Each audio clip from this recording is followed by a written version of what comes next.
أعوذ بالله من الشيطان الرجيم. بسم الله الرحمن الرحيم. إذا السماء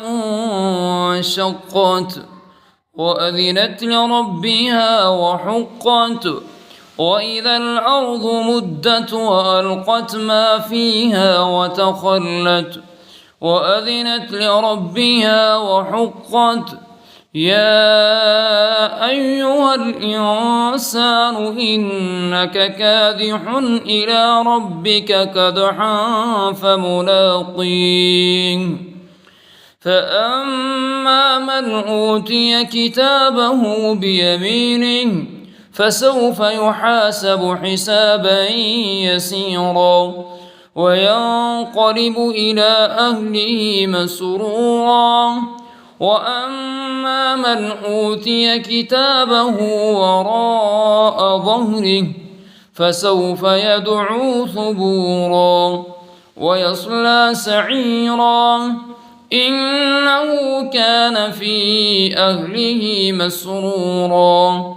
إنه ظن أن لن يحور بلى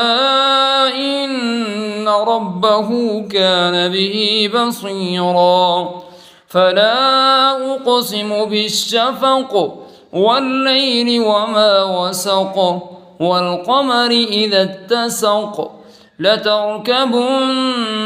طبقا عن طبق فما لهم لا يؤمنون وإذا قرئ عليهم القرآن لا يسجدون بل الذين كفروا يكذبون والله أعلم بما يوعون فبشرهم بعذاب أليم إلا الذين